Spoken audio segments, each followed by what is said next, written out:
बात डाली, क्या तुम नहीं जानते कि रूल कुदस से झूठ तुम बोल रहे हो? और रूल कुदस जो है वो एक खुदा की शक्ल में उस वक्त सुन रहा था।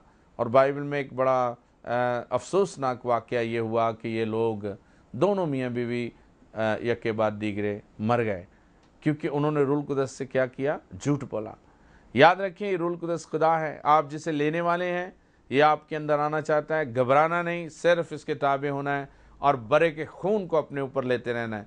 ज़्यादा लंबी दुआ नहीं करनी और ना ही कहना है कि खुदा मैं तो गुनाहगार हूँ। नहीं, आप तौबा करके बपतिस्मा लेकर और नए सिरे से पैदा होने के लिए बैठे हो और रूल कुदस आप पर आएगा। और रूल कुदस के आने की एक ही खूबसूरत वजह है और वो बरे का खून है। आपने अपने ऊपर बरे के खून को लेते रहना है। कलाम को सुने, अभी वक्त नहीं है। जब रूल कुदस के पाने का वक्त आएगा तो सिर्फ एक ही बात आपके लिए बरकत का बायस है, बरे के खून को अपने ऊपर लेना है और कहना यीशु मुझे मुकम्मल तौर पर अपने खून में छुपा ले और अपने रूल कुदस से भर दे। गुनाह आलूदा जिंदगी यीशु के खून से मुकम्मल तौर पर एक ही पल में शू करके मुकम्मल तौर पर धुल जाती है और उसके बाद फौरन पाकीज़ा हालत में रूल कुदस आकर पड़ाव कर लेता है।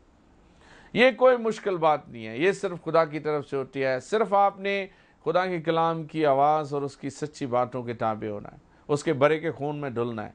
आपकी हैसियत क्या है, आप अमीर हैं, गरीब हैं, पढ़े लिखे हैं, उम्र क्या है, इससे कोई ताल्लुक नहीं है। मैंने 3-3 साल बच्चे को भी रूल कुदस से ममूर होते देखा, अपनी मीटिंग में देखा।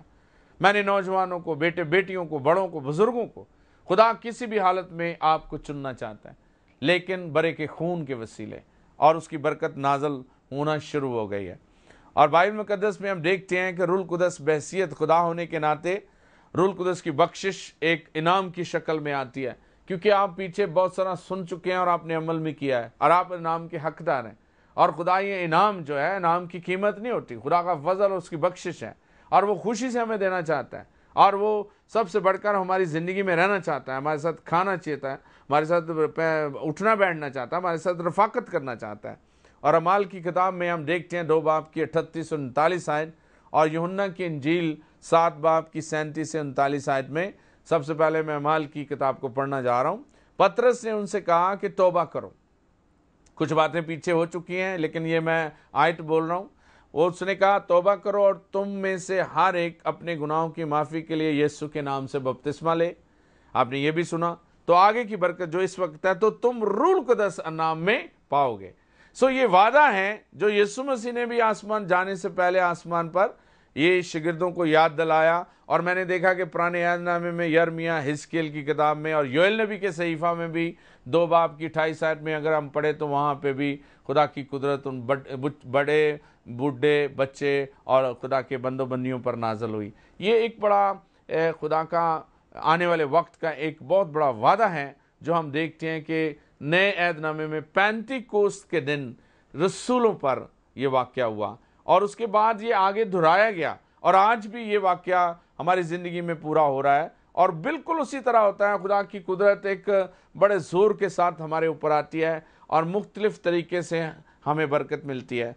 इस बरकत के लिए कोई मौजू जगह का ताल्लुक नहीं है। मैंने देखा उस वक्त वो खुदा के लोग हैकल में नहीं बैठे थे, वो एक बाला खाने में बैठे थे और वहाँ पे 10 दिन खुदावंद की हुजूरी में कुछ वो दुखी भी थे, उनका उस्ताद जुदा हो गया, वो दुआ में ठहरे। और हम इस वाक़या को बाइबल से पढ़कर ज़रा देखेंगे तो ज़्यादा हमें बरकत मिलेगी। आए हम थोड़ी देर के लिए बाइबल की तरफ तवज्जो करें और उसकी औलाद और उसके वादे के मुताबिक उसकी तरफ देखेंगे। सो मैं कुछ पढ़ना चाहता हूँ, फिर आगे बढ़ूँगा। बाइबल मुकद्दस में माल की किताब में पहले बाब में उसकी 12 आयत में आगे पढ़ें तो 15 आयत में हम देखते हैं कि वहाँ लिखा है कि 100 और उन्हीं दिनों में पतरस में भाइयों में तकमीनन जो वहाँ पे दुआ में बैठे थे उनमें बहुत सारी औरतों थीं और बहुत सारे बहन भाई भी थे और औरतें भी थीं और ये तकरीबन 120 की जमात थी। और इसमें हम देखते हैं शिगिर्दों के नाम भी लिखे हुए हैं। 12 हिस्से में पढ़ने जा रहा हूँ। तब वो उस पहाड़ से जो जैतून का कहलाता है और यरूशलेम के नज़दीक सब्बत की मंजिल के फासले पर है, यरूशलेम को फिरे और जब उसमें दाखिल हुए तो उस बाला खाना पर चढ़े जिसमें वो यानी पतरस, यूहन्ना, यकूब, इंद्रियास, फिलिप्पस, थोमा, बरतुमाई, मत्ती, हल्फई का बेटा यकूब, शमौन, ज़ियालुतीस और यकूब का बेटा और यहूदा रहते थे। और आगे लिखा है वो सारे इसमें शामिल हुए, ये सब के सब चंद औरतों और यीशु की मां मरियम और उसके भाइयों के साथ एक दिल होकर क्या करने लगे, दुआ में मशगूल हो गए। अब ये जब दुआ में 10 दिन के लिए बैठे हुए थे तो हम देखते हैं कि यीशु मसीह की बात उन्हें याद थी कि यरूशलेम से बाहर नहीं जाना। हमें भी जब तक रूल कुदस नहीं मिलता हमें इधर उधर नहीं होना, दुनियादारी में नहीं जाना, खुदा के साथ उसके वादे का मुंतजर होना है और उसकी हजूरी में बैठना है जब तक वो मिलना चाहे। सो यहाँ पे लिखा है रूल कुदस के बारे में, जब नजूल होता है 2 बाब में, तो उस दिन ईद पेंतिकोस्त थी। ईद पेंतिकोस्त भी एक बहुत बड़ा सीखने वाला एक मैसेज है, आगे चलकर इन बातों पर भी गौर करेंगे, लेकिन इस वक्त हम रूल कुदस के नजूल को सीख रहे हैं।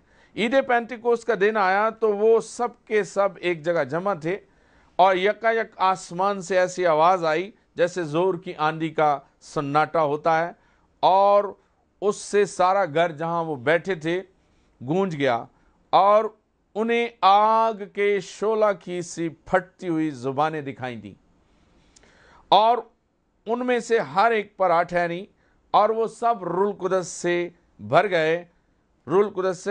गए, आकर ठहर गई जुबानें, और वो रूल कुदस से उतरी हुई वो जुबानें जो रूल कुदस की आकर उन पर ठहरी, वो क्या बोलने लगे, गैर जुबानें बोलने लगे, जिस तरह रूह ने उन्हें बोलने की ताकत दी थी। ये गैर जुबानों को भी बातें बहुत सारी सीखेंगे जब इन ऐसे टॉपिक पर आएंगे। तो ये गैर जुबानें एक बड़ी तब्दीली का निशान था जो रूल कुदस उन पर आकर ठहरा और उतरा क्या था, रूह की शक्ल में आग से जलती हुई शोला की तरह जुबानें उतरी और आग की शोलादार जुबानें उन पर आकर ठहर गई और रूह कुदस ने उन्हें भर दिया और एकदम तब्दीली ये आई कि वो खुदा के रूह से भरकर एक ऐसी जुबान बोलने लगे जो उन्होंने कभी नहीं बोली थी।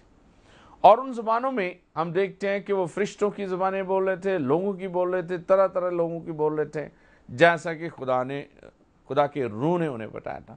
सवाल बहुत सारे पैदा होंगे, हम सब सवालों का कलाम के ज़रिए आपको जवाब देते रहेंगे। अपने सवाल भी लिखते रहें, कलाम को गौर से सुने, आपके सवाल कलाम सुनते हुए आपको जवाब देंगे और आपके लिए एक बहुत बड़ी बरकत आपका इंतज़ार कर रही है। हम सीख रहे हैं कि ये वाक़या नया नहीं था, ये खुदा के मंसूबे में था, लेकिन शागिर्दों के लिए नया था और खुदा पहले से मंसूबा बना चुका था। खुदा साबित करना चाहता था कि अब तुम मेरा मस्कन हो, तुम मेरी हैकल हो, और खुदा ने उन्हें एक मस्कन बनाया और साबित किया कि वो खुदा के बेटे बेटियां मुकम्मल तौर पर उसके बेटे बेटियां बन गए। और बाइबल में लिखे जितने रूह की हिदायत